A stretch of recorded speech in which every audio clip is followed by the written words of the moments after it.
নমস্কার বন্ধুরা, আজকে অর্চনা কিচেন ব্লগ নিয়ে চলে এসেছি। তা দেখতে থাকো। আজকে আমি একটা চচ্চড়ি বানাচ্ছি। চচ্চড়িটা তেল পোটাতে বানাবো, তো দেখতে থাকো কেমন করে চচ্চড়িটা বানাই। তো দেখো, কড়াতে আমি রসুন পেঁয়াজ দিয়ে দিয়েছি, দিয়ে মাছের তেলটাও দিয়ে দিয়েছি, তেল পোটাটাও দিয়ে দিয়েছি, দিয়ে ভাজতে থাকছি। উনুনে রান্না করছি তো একটু উনুনেও জাল দিতে হয়। তো হলুদ দিয়ে দিলাম, নুন দিয়ে দিলাম, দিয়ে এবার লঙ্কার গুঁড়ো দিয়ে দিলাম, স্বাদ মতো দিলাম। তো দিয়ে একটু নাড়তে থাকবো। হ্যাঁ, একটু ভালো করে খুব সুন্দর করে ভেজে নিতে হবে। তেল পোড়াটা খুব সুন্দর করে ভাজলে তবে খেতে টেস্ট লাগবে, তবে ভালো লাগবে, নাহলে একটা আঁচটে গন্ধ লাগে।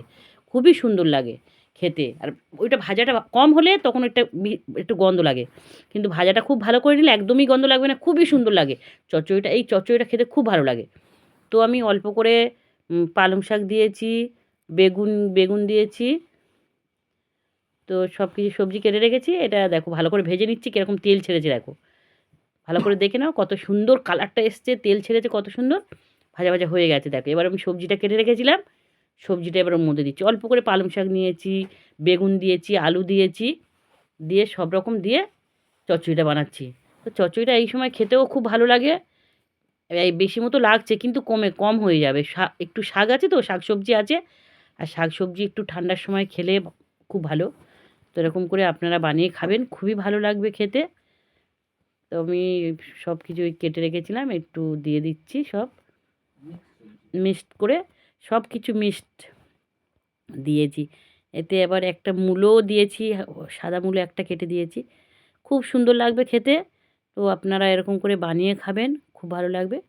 দেখো আমি হালকা করে ঢাকা দিয়েছি, 5 মিনিট ঢাকা দিয়ে দিলাম, দিয়ে আবার ঢাকনাটা খুলে আবার একটু নাড়তে থাকছি। কেননা একটু ঢাকনাটা খুলে একটু নাড়তে হবে। আবার ঢাকনা দিয়ে দেবো, আবার নাড়বো। সিদ্ধটা হবে খুব সুন্দরভাবে, খুব সুন্দর হয়ে সিদ্ধ হয়ে আসবে। তারপরে তো চচ্চড়িটা হয়ে যাবে।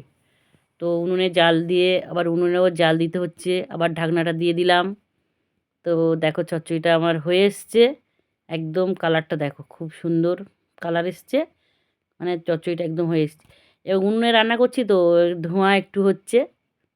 ধোঁয়াটা হচ্ছে না, একটা ভাব হচ্ছে, সেই ভাবটাই ধোঁয়া ধোঁয়া লাগছে। দেখো চচ্চড়ির কালারটা দেখো কত সুন্দর হয়েছে দেখো। খুব সুন্দর লাগছে চচ্চড়ির কালারটা। আর চচ্চড়িটা খেতে খুবই ভালো লাগে। এরকম করে চচ্চড়ি বানিয়ে খাবে, সব রকম সবজি দিয়ে বানিয়ে খাবে, খুব ভালো লাগবে খেতে। তো আপনারা এরকম করে বানিয়ে খেয়ে এরকম করে বানিয়ে খাবেন। খেয়ে দেখো তরকারিটা আমার হয়ে গেছে, চচ্চড়িটা বানানো। তো আমি নামিয়ে নিলাম।